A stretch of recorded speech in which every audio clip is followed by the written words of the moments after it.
Bienvenidos a Creer y Comprender. Contenido actual para la defensa de nuestra fe en la vida práctica cotidiana.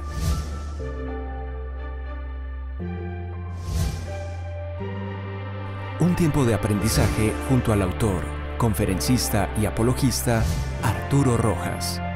Iniciamos. Buen día a todos. En nuestro anterior podcast me refería a Tomás, el apóstol escéptico, para hacer una especie de apología de la fe del escéptico. Hoy debo hacer algo similar a favor de los ateos, o por lo menos de los que he llamado ateos renuentes.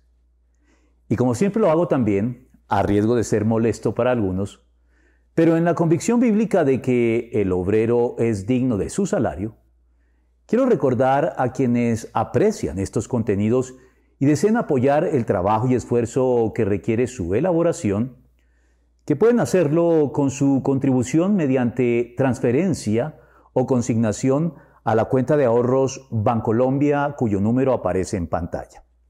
Y si nos envían el comprobante de la transferencia a nuestro correo institucional creerycomprender@gmail.com, les daremos acceso a muchos contenidos exclusivos en nuestro blog creerycomprender.com, entre ellos conferencias tales como Teología, Ciencia y Evolución, ¿un hecho probado o un mito científico?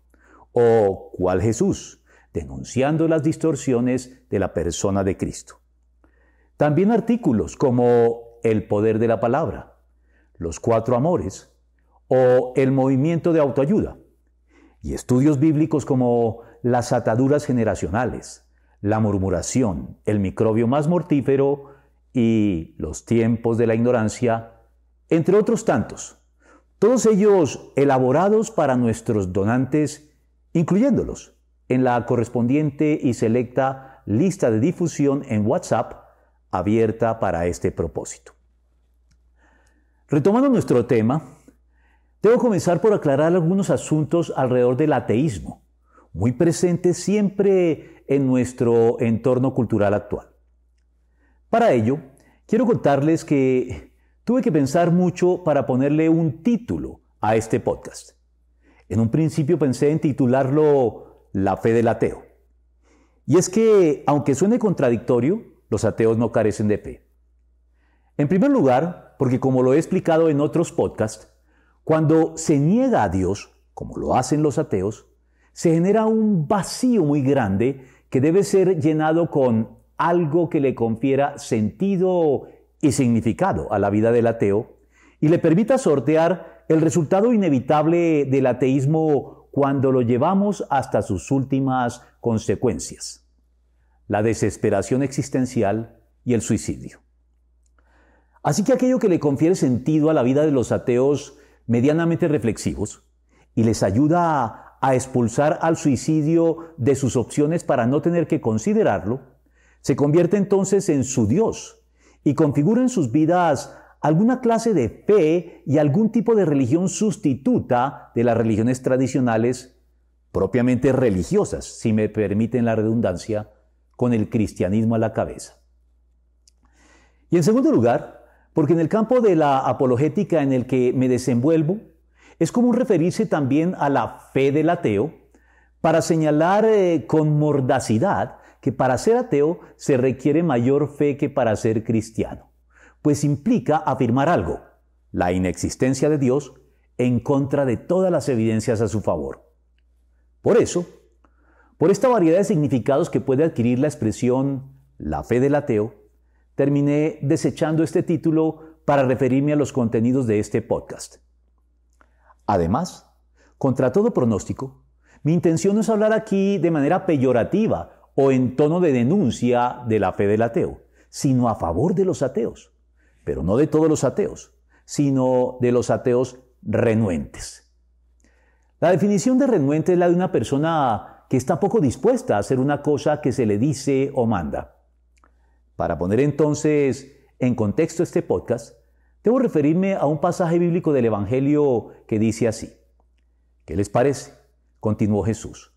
Había un hombre que tenía 2 hijos. se dirigió al primero y le pidió: «Hijo, ve a trabajar hoy en el viñedo». «No quiero», contestó. Pero después se arrepintió y fue. Luego el padre se dirigió al otro hijo y le pidió lo mismo. Este contestó: «Sí, señor», pero no fue. Mateo 21, 28 al 30. Ya volveremos sobre lo que sigue. Por lo pronto, creo que para efectos de este podcast, tenemos aquí identificados a dos tipos de ateos.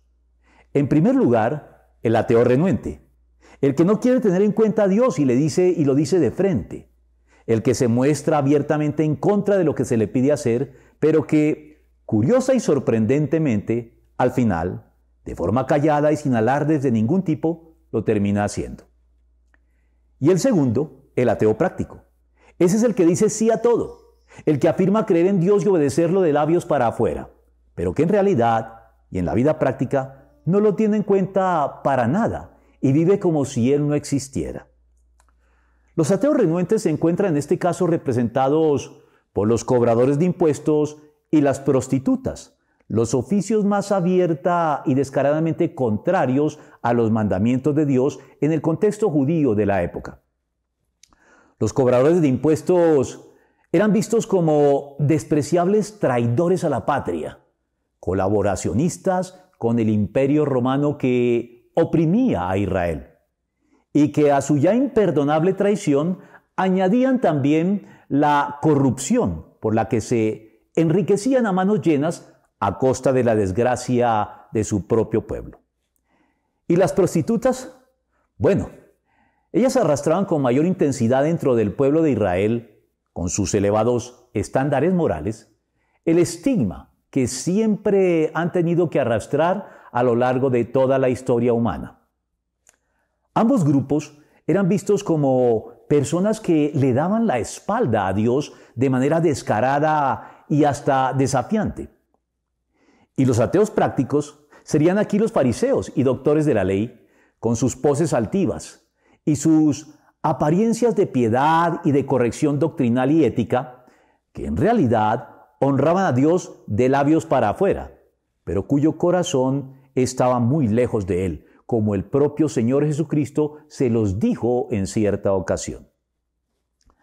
Pero dejemos que sea el mismo Evangelio el que confirme lo dicho, dando continuidad a la lectura correspondiente justo en el momento en que la dejamos. ¿Cuál de los dos hizo lo que su padre quería? El primero, contestaron ellos. Jesús les dijo: les aseguro que los recaudadores de impuestos y las prostitutas van delante de ustedes hacia el reino de Dios. Porque Juan fue enviado a ustedes a señalarles el camino de la justicia y no le creyeron. Pero los recaudadores de impuestos y las prostitutas sí le creyeron. E incluso, después de ver esto, ustedes no se arrepintieron para creerle. Mateo 12, 31 al 32. Ahí lo tienen pues. Pero la pregunta es: ¿quiénes son hoy estos ateos renuentes? Creo que son buena parte de los ateos de siempre.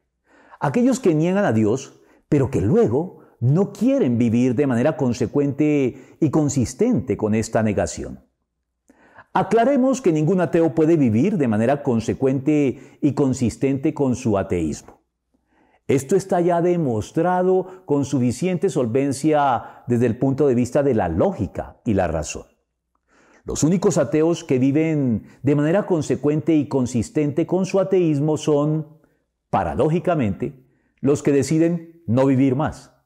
Es decir, los que optan por el suicidio, pues como lo estableció el existencialismo ateo del siglo XX con toda la honestidad, profundidad y contundente crudeza del caso, los únicos ateos consistentes son los que deciden cuándo y cómo suicidarse, y nada más. Los que no proceden de este modo son ateos inconsecuentes e inconsistentes en mayor o menor grado. Dicho de otro modo, no es posible vivir y pretender ser al mismo tiempo un ateo consecuente y consistente. Pero dado que no existe ningún ateo que pueda vivir de manera consecuente con su ateísmo, los ateos renuentes son, felizmente, aquellos que ni siquiera quieren vivir de manera consecuente con su ateísmo.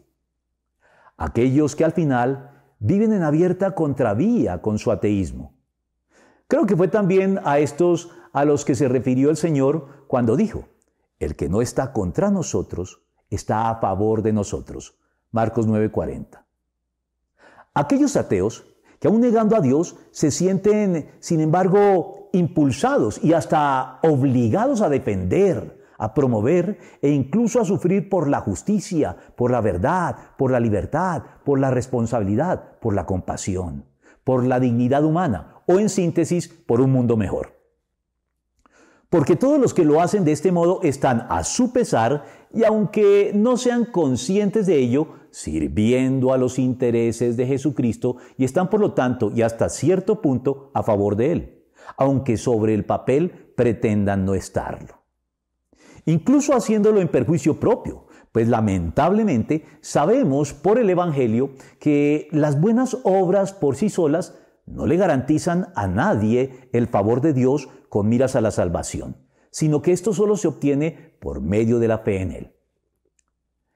Pero sea como fuere, estos ateos renuentes confirman la declaración paulina que afirma que, al fin de cuentas, nada podemos hacer contra la verdad, sino a favor de la verdad. Segunda de Corintios 13:8. Porque cualquier persona que comienza a hacer juicios morales y a afirmar que ciertas cosas son malas mientras que otras son buenas, ya comienza por esta razón a ponerse del lado de Dios, aunque afirme su inexistencia.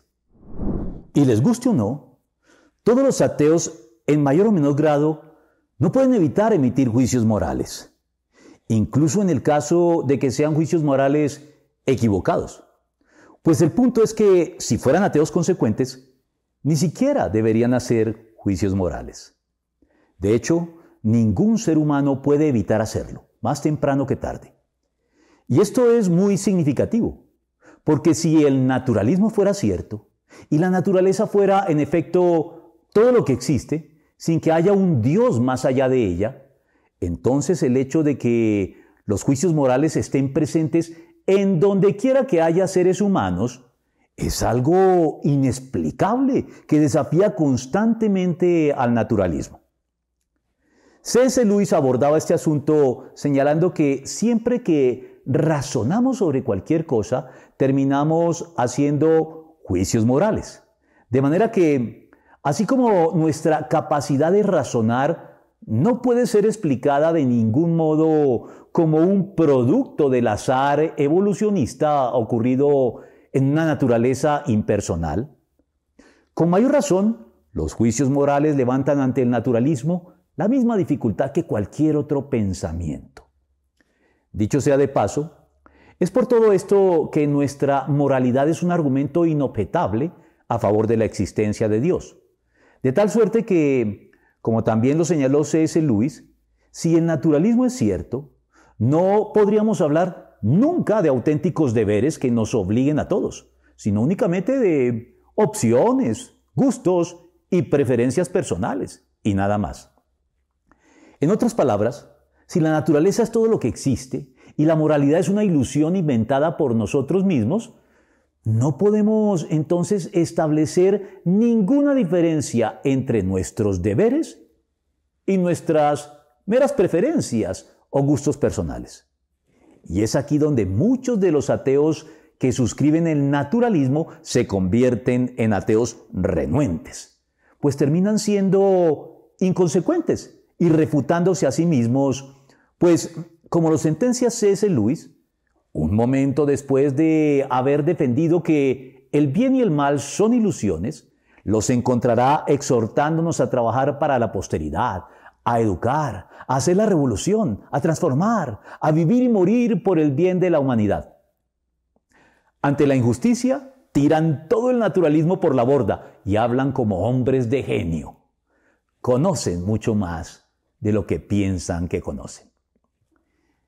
Y ustedes se preguntarán, ¿qué propósito o qué importancia puede tener hacer esta defensa de los ateos renuentes? Al fin y al cabo, pensarán muchos de ustedes, igual, si no creen en Cristo y rinden su vida a Él en arrepentimiento y fe, de poco o nada les servirá todo lo bueno que hagan en conformidad con su conciencia y su sentido del bien y el mal en el propósito de alcanzar la salvación. Pero yo veo muchas utilidades prácticas para los cristianos en esta identificación y exposición del ateísmo renuente, con base en el pasaje leído del Evangelio en cuanto a los dos hijos, a quienes su padre invita a trabajar en su viñedo, y las dos diferentes respuestas que cada uno de ellos le da.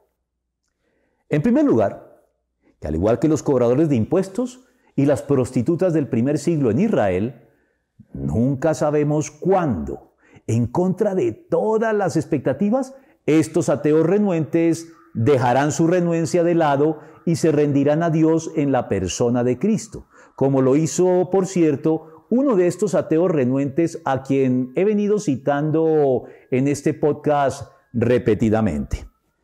Me refiero a C.S. Lewis, quien siendo durante buena parte de su vida un ateo renuente, dejó su renuencia de lado para convertirse en el más grande defensor de la fe cristiana del siglo XX, referente obligado y muy inspirador para todos los que estamos también hoy por hoy comprometidos en esta defensa. Después de todo, de acuerdo con la Biblia, si bien es cierto que las buenas obras no salvan, sí pueden indicar que la persona que las lleva a cabo y procura vivir su vida conforme a lo que le señala su conciencia moral, está tratando de hacer de manera honesta la voluntad de Dios. Y el Señor Jesucristo dio una promesa a los que se encuentran empeñados en este intento. El que esté dispuesto a hacer la voluntad de Dios reconocerá si mi enseñanza proviene de Dios o si yo hablo por mi propia cuenta. Juan 7:17.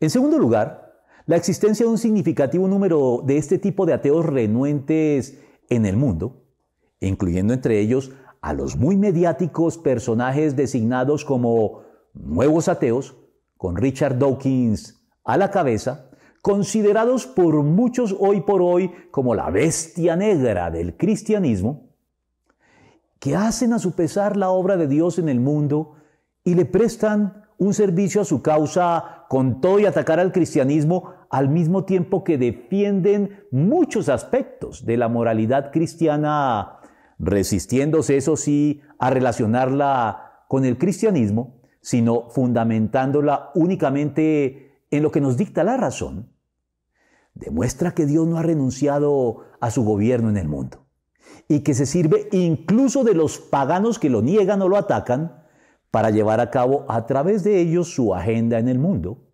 De modo que podemos descansar en el hecho de que Cristo no es tan solo el Señor de la Iglesia, sino el Señor del mundo entero, y que por consiguiente, como lo dijo con incisivo humor Nicolás Gómez Dávila, abundan los que se creen enemigos de Dios y solo alcanzan a hacerlo del sacristán. Y esto refuerza mi confianza de que al final, contra viento y marea, como lo dice el salmista, los planes del Señor se mantienen firmes para siempre. Sus propósitos nunca serán frustrados. Salmo 33:11. Y que Dios puede obrar en el mundo a través de la iglesia, pero también al margen de ella, a través de quienes menos lo sospechamos o imaginamos, los ateos renuentes. En tercer lugar, los ateos renuentes me recuerdan que no puedo juzgar con tanta ligereza las cosas e insistir en ver la realidad de manera simplista y facilista, en blanco y negro, pensando que lo bueno únicamente procede de la iglesia o se encuentra en ella, mientras que todo lo malo procede del mundo y se encuentra en el mundo con exclusividad. Pues la realidad me muestra, lamentablemente, que no todo lo que hay en la iglesia es bueno, ni tampoco todo lo que hay en el mundo es malo. Y creo que Dios está detrás de todo lo bueno que hay, tanto en la iglesia como en el mundo, y está en contra de todo lo malo que hay en el mundo como en la iglesia. Para la muestra, los ateos renuentes. La verdad, me fastidia y preocupa esa visión de las cosas simplista e ingenuamente triunfalista por parte de la iglesia que se halla detrás de lemas muy cuestionables, peligrosos e irreflexivos, como aquel que dice cristiano vota cristiano y otros similares igualmente estúpidos. Y todo esto me obliga entonces a poner en práctica de manera esforzada y reflexiva la exhortación paulina que dice: sométanlo todo a prueba, aférrense a lo bueno, en 1 de Tesalonicenses 5:21. Por último, y en conexión con lo anterior, los ateos renuentes me ayudan a estar atento a los oportunistas de último momento que, habiendo renegado de Dios en la práctica durante toda su vida con muchas de sus actuaciones, se declaran creyentes justo en época electoral, como si el rótulo de cristiano a última hora borrara todo su pasado y los capacitara automáticamente y de manera inmediata para convertirse en los abanderados de la justicia, la verdad y la paz.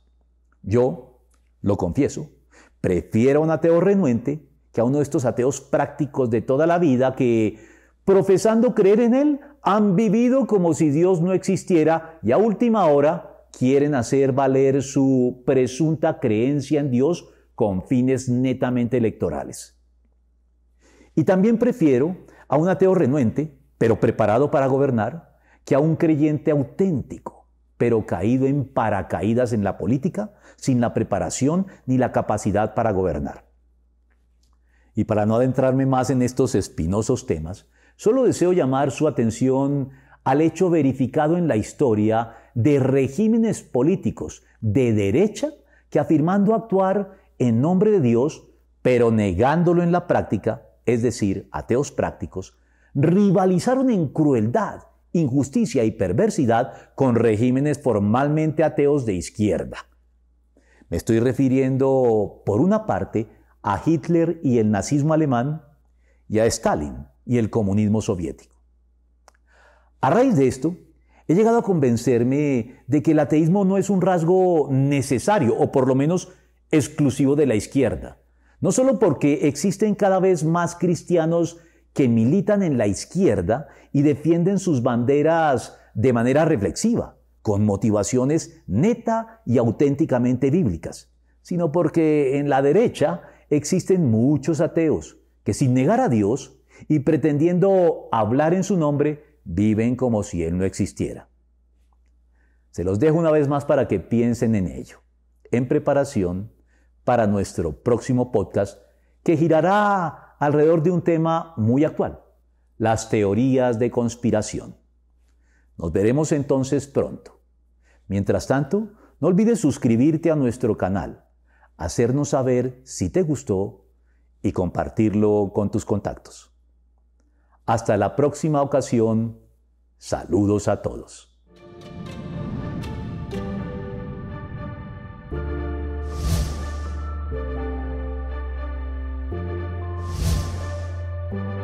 Confiamos en que este tiempo de aprendizaje te haya sido de provecho. Te invitamos a compartirlo, suscribirte y seguirnos en nuestros canales digitales de Creer y Comprender. Hasta nuestro próximo podcast.